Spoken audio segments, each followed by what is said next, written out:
Good morning, everybody. Welcome to episode number 43 of the Note Closer Show. We are excited to have you guys on here today. Today's title is basically consistency. And in anything that you all do, we get better with consistency.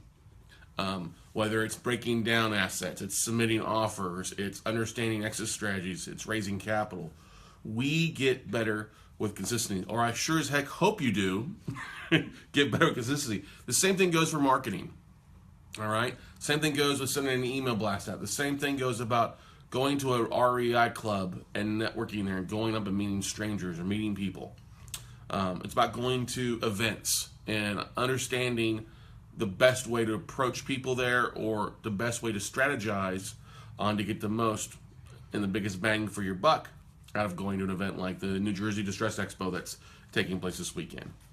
So what happens, though, most of the time is most people have no patience. It reminds me of a Guns N' Roses song, "Gotta have a little patience, yeah." I won't serenade you guys this morning. It's a little early for that, to break windows and bust eardrums. What was that? You sound exactly like Axel. I do sound exactly like Axel. Yeah! You gotta do the... We gotta have a little patience. Red bandana and all. All right.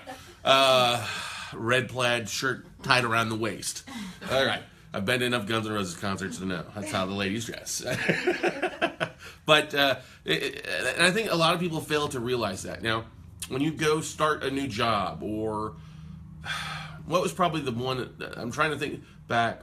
Okay, I'll give you guys an example. When I was in college, I went off to college at East Texas State University and was playing football there. And back in 95, 96, they let, if you were a scholarship athlete, you couldn't have a job during this school year. And after 2 seasons, I transferred to a different college and was looking for a job during the school year. And so I went to work waiting tables, bless you, and my staff in the office here got cedar fever. Went to work waiting tables. Wasn't very good initially because, like most people, if you've ever been trained as a waiter or been in the service industry, it's not always the easiest thing to do. You can get in the weeds very easy. You can get overwhelmed wondering because there's a lot of different things, a lot of moving parts. Checking your tables, getting drink orders, appetizers, making foods going out, salads, drinks, desserts, checks, pre-bussing, running other people's food, running to the bar, get updates. There's a whole lot of great things that go into it. It's sometimes like a Chinese fire drill, but you get better over time. And that's the same thing in really being an entrepreneur. You have a lot of moving pieces. You've got a lot of different hats you wear to make things successful. And you have to realize you aren't going to be the world's best marketer 1 week into the business. You also have to realize you're not going to be the best deal closer 1 week into the business. You have to lighten up a little bit on yourselves. And I'm always amazed at people that are way too serious, okay? There's a lot of people out there that are upset. Oh, I didn't get deals done. I'm a failure. No, it's called a learning curve, okay? And people have it so much easier today in marketing for notes and raising capital and finding asset managers today than it was in 2007, 8, 9 when I first started. I mean, I would love to see people go through having to dial 100 phone calls a day on a regular basis, 2 to 3 days out of the week, and then hunting stuff down unlike it is today. Now, what has also happened is a lot of people have gotten kind of lazy in their business. They're not going out and reaching stuff. I had a conversation with an asset manager last night after the call. I'm not really saying an asset manager. He's more of a broker, a good quality broker. He used to work for a hedge fund. Now I moved some lists. He's like, "Hey, Scott, don't you guys want to buy any of the stuff that I have on my lists?" And I talked with him, and I pulled up his email. Like, "No, dude, your stuff is recycled. Your stuff has been around way too long. You have to get some new stuff." And he goes, "Well, everybody has a price, and so this one list will have a price." I'm like, "Yeah, it's only good for the seller. It isn't good for you because it's depreciating your list. It's kind of like Starter. You guys are, maybe this is before your guys' time, but the name brand Starter. It used to be a really name brand, and then it went into Walmart and it went crashed and burned. The tennis shoes. Oh, the athletic. The athletic gear with the S and the star. Okay. That used to be the really cool thing. Yeah, jerseys okay. or Yeah, the yeah. suites. I remember the hats was a big Yeah. thing. Yeah. And then it went to Walmart, which was I thought was a brilliant move by them, but then it just appreciated the value because it was surrounded itself with cheaper stuff. Now, we all know Walmart, people shop at Walmart. There's nothing wrong with it. I got stuff from Walmart. Everybody's got stuff from Walmart, okay? But if Starter was the brand and they lowered themselves down to here, they lost market share because people like the brand. They like staying busy, like being around it. And so that's why I was talking with him, man, you got to go out and get some fresh stuff. You're only helping the low-level junk here nobody wants to buy. They've already seen it. And even if you get new stuff, people aren't paying attention to it because you have ingrained in them that you just got old stuff, right? And so that's why many of us, and this is a thing on me too, you have to come up with something new. I'm not saying reinvent yourself, but you always have to be doing something marketing differently. So one of the great things that we've always done is gone out to these bigger expos, like the Think Realty event or the REI Expo.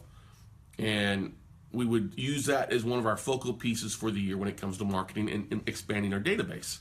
Hey, you go to an event and you can get 100, 200, 300, 400, 500 people added to your database. That's a good weekend. That leads to a lot of things over the well. We have changed our marketing plan this year not to focus on that. All right? More so to use the technology that we have, the existing lists, and what we know online to make things happen. And we've already installed a few things. You may have seen me dancing the other day in the office because I was pretty excited about one thing getting working. We've already seen, I look at one post, we got over 700 posts, like posts, on a testimonial for Scott Dilley, which was phenomenal. The other day I was like, how the hell did I do that? And I had to learn how to redo it, and I did it last night. I'm like, oh, okay, now we got it today. Now I'm going back into my lists, older lists, and using Facebook to filter to see how many of those people are still available. So like I had a database that I found last night that I was very hesitant to use because I used it in the past, and it got shut down for people that unsubscribed, which they're note investors, is just people, some have gotten out of the business. So I used Facebook today to filter that list from 65,000 people to see that there's still 49,600 of them still online. Still use the same email addresses. And a large chunk of them, hey, are still in real estate. So we're targeting those this morning with a Facebook post and $100 for the next 2 weeks to see what kind of responses we can get them to opting into our free training. What does that mean? They're also not only going to opt into free training, they're going to be on our deal list. These can be potential JV partners. They can be also people that we focus on for our deal flow. So you have to think smarter in today's technology than business like you were doing business for the last 10 years or last 5 years, because if you aren't adjusting your business with new consistent activities, you have to be consistent about things. Somebody knock on the door? No. Oh, okay. You're going to get run over by everybody else. Consistency has to be in place. And consistency comes with time. Like, hey, I didn't put weight on overnight. It's not going to fall off overnight either.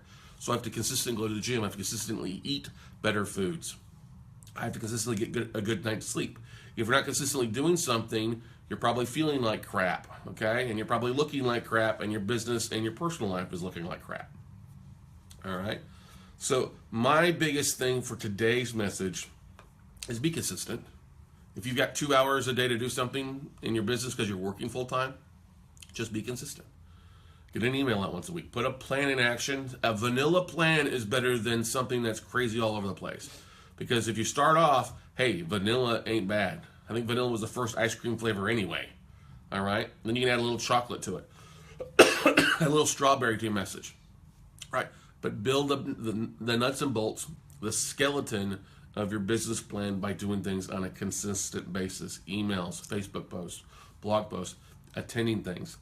But don't be afraid to use a new technology. Some of you are still marketing like it's 3 years ago, looking for the same deals that you were getting 3 years ago, and you're not, and you're disappointed. Like I saw today on Bigger Pockets this morning when I woke up this morning, as I'm sitting outside with Princess and enjoying the crisp morning a little bit. People, I need to buy a tape of seconds, non-performing seconds.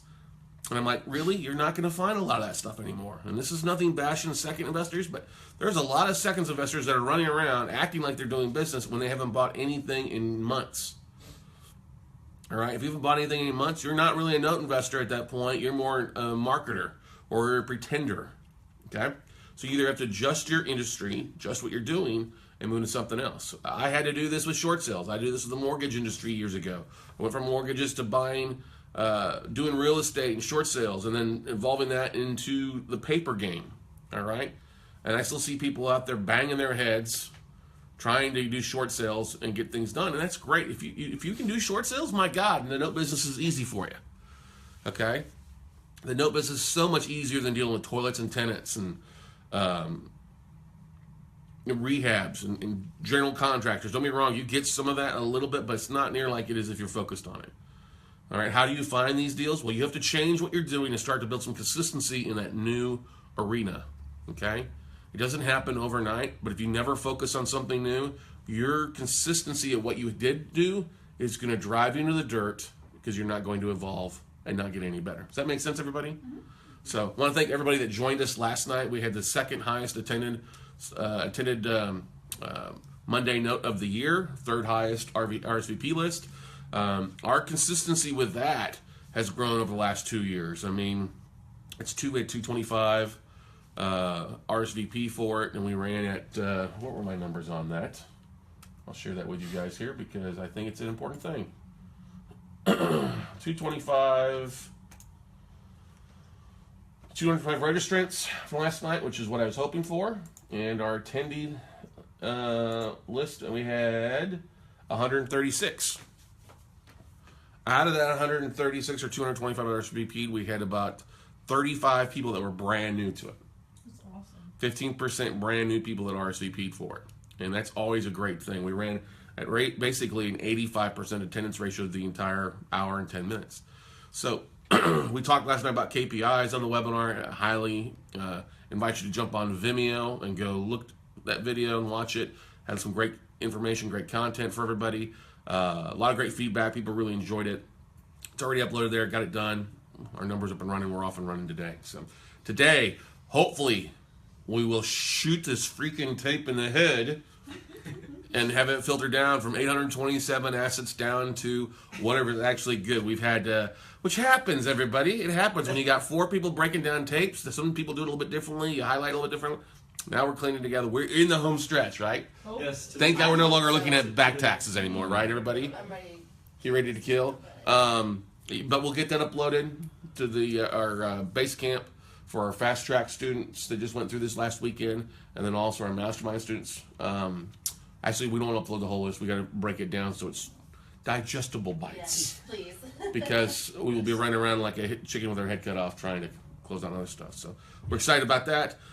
We've got an investor coming in this morning, Fast Track, who's already closed on deals, which is great. I have his contract for him. Oh, you have his contract for him to take with him? Yep. Good. It's all fully executed. That's awesome. He'll like that. But he's already closed on a note deal this last Thursday, and he has already bought 4 contract for deeds in Indianapolis. So we're really excited because he's off and running. A great local investor. We don't have that many local Austin investors, but when we do, we love to have them come by, stop by the office, and hang out.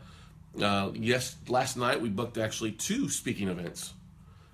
Yesterday I was honored to be coming to the Portland Arena. I got to thank Cody Cox for helping kind of facilitate that. So I'll be coming to Portland, Oregon, and speaking at the Portland Arena July 6th. So we're going to help celebrate their independence with notes. July 6th. We already got that marketing idea. He was cracking up. Well, no, not Cody, but I can't think of the guy that called me yesterday, but he's cracking. He was like, that's perfect marketing.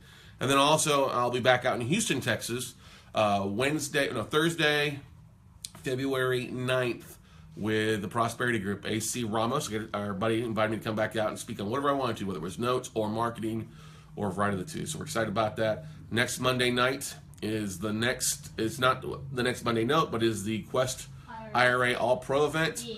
Chase put together a live stream link for people to get registered for it. So we'll send an email out to people today so they can go get registered to it, so they'll get the notice of it being available that they can join in and watch. Not only myself, but also Brad Sumrock with Retiring 5 on Apartments, Jason Bible, the Houston House Buyers, and the Right Path Real Estate Radio Show to Houston, and of course Nathan and Quincy Long from Quest IRA.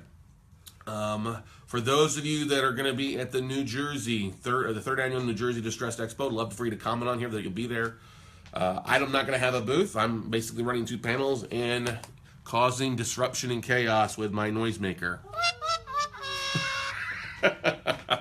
So trying to add a little comedic relief to that. But excited about there to see Mark Gold, Greg Reed, a bunch of great vendors and other speakers out there. So we're looking forward to coming out and networking and have a good time. But if you're going to be headed to that, go ahead and comment here. I think they're down to less than 10 tickets, so you definitely want to take an opportunity to get signed up for that ASAP if you can before it's a sellout here before the week arrives. So any other questions, comments, anything? Yeah, Cody Cox, the way he's being consistent is he's getting his emails out to his database every Sunday evening. Yep. He's brought in several JV investors every week. That's awesome. See, consistency builds success. That's awesome, Cody. I see your emails every Sunday night. And what's funny is you also, Cody has other people in the fizzy because people are seeing his emails and there's some similar deals there. They don't mean, oh my God, I see so-and-so's marketing a deal for capital. I'm like, yeah, why don't you do that? Well, because I haven't gotten accepted yet. I'm like, you're putting the cart before the horse, darling. He's raising capital and making good things happen. Stacy and Karen will be at the New Jersey event. Looking forward to seeing the walls. Yes. I'm excited that you guys will be there so that you guys RSVP'd for it. So that'll be fun to catch up with you guys. We'll probably have a good group there. Wayne Snell will be there. Probably a good chunk of our masterminds. Yeah, that's why it doesn't make sense for me to speak there or sell at an event when it's already students of mine. So we'll just have a good time, make fun of other people, and no, I'm just joking. Just really daily. We make fun of each other daily, which is a great thing. What else? Anybody else got any comments? No, concerns? it's pretty quiet today. So cool, awesome stuff. I know that Jennifer and us got some bids in from people from the last NFL draft, the Note Funding League draft, on the Giants tape. So we got those offers in last night to our hedge fund. We'll be talking with him today to see where he's at. There you'll be getting alerts if you submitted offers, if they were accepted or countered back on where to go. And we'll go from there. So if there's no other questions or comments, everybody, hopefully you will have a great Tuesday. Go out and make things happen today. Go do something on a regular basis. What? Taco Tuesday. It's Taco Tuesday. Not for this Body by Taco. All right? It's called Veggie. It's called Body by Tacos. Somebody posted that the other day. I'm like, yeah, I can see your body is by tacos. Is it a flour fluffy? Is it a gordita? Or is it extra cheesy? Who knows? Oh, man. Yeah. My buddies in high school used to call me Carney, for meat, which is okay. Give me some meat. So, all right, guys, have a great Tuesday afternoon. Thanks for joining us for episode number 43 of the Note Closers Show. Do us a favor, if you like this, if you know somebody who might be interested, feel free to share this on your wall. Share this with other groups and things like that. We love doing these. As always, these are recorded, and Nicole does a great job of uploading them to our Vimeo accounts and also transition them over to the YouTube account, too, so you can catch them all there, everybody. So I'll post the bit.lys in a little bit. Appreciate it. Thank you, Nicole. Have a great Tuesday, everybody. Go out and make things happen. We'll see you at the top.